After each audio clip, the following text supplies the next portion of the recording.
Hi, Vladan, and welcome to the conference. Thank you. So, will AI help answer some questions that are plaguing society, but also will it actually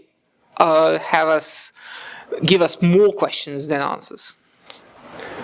In general, I'm really skeptical about this idea that we can solve many social problems or problems that are basically social nature in a sense of like human problems to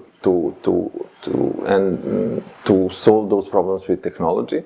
So it didn't went so well in the past as well. So any kind of attempt to do that was like kind of bringing us to many different problems. And I think if we kind of go into the past and try to understand this idea, we need to think about this idea of automation, but also idea of basically what is in the core of automation, and that's basically some kind of like a classification, and we need to think about the labor relation and so on, so on.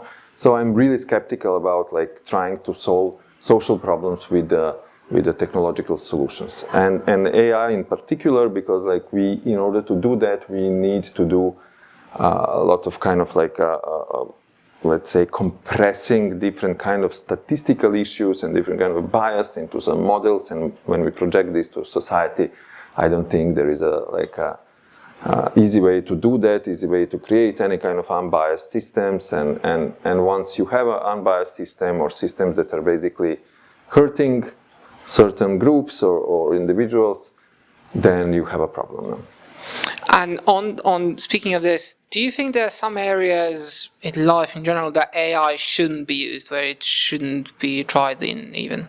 Sure, I'm not so radical in a sense of like, let's not use AI at all, and I think in many different areas the social risks are not so dangerous. No? But implementing AI in many areas that are basically sensitive, and what is sensitive? Sensitive means like, for example, inside of the legal system, inside of decision making, inside of political decision making, or like creating system that will be completely automatized and make decision based on some kind of statistical compression, and that's kind of really wrong, because like in many situations in our life,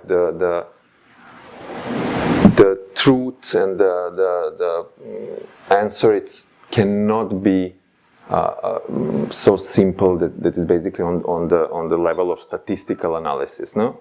So in that sense, I think that's really dangerous. On the other side, we have like certainly like this kind of like full automation in case of like a military, and that can go really wrong, like the automated machines, and not just from the point of like science fiction movies, Terminator 1, 2, or how many there is, but that's a real risk. Another risk that I'm seeing is basically related to automation of labor.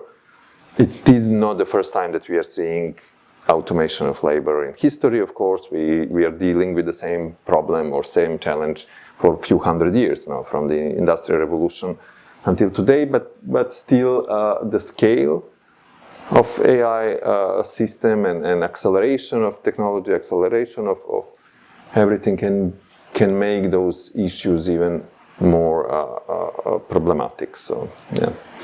And speaking of these decisions, what do you think is going to be more difficult? Getting AI to actually make trustworthy decisions, or getting the people to trust the decisions that the AI made?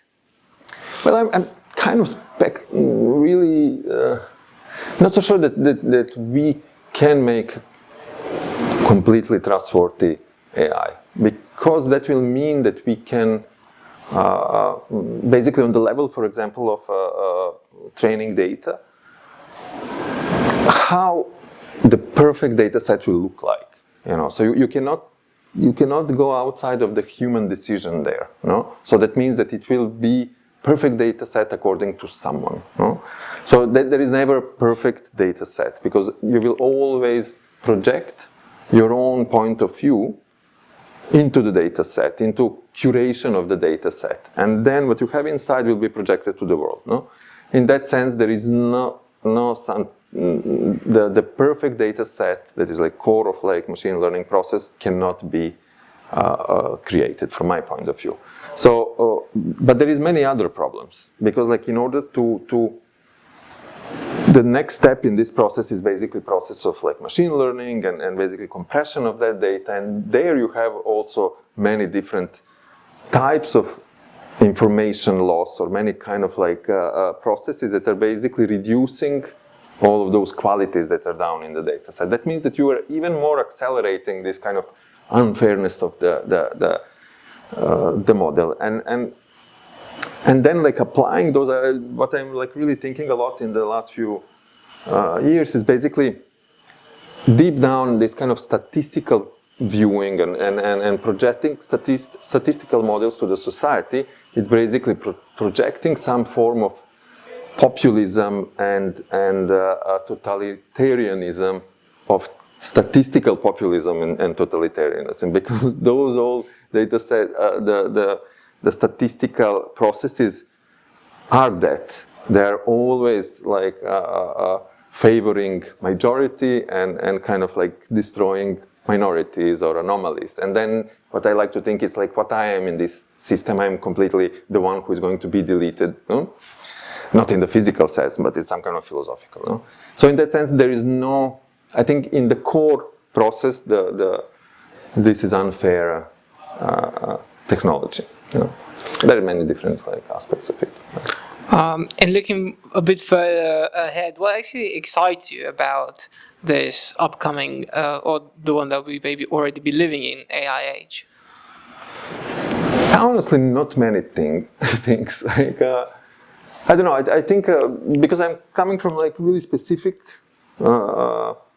area of research and also art and investigation. So I have like enough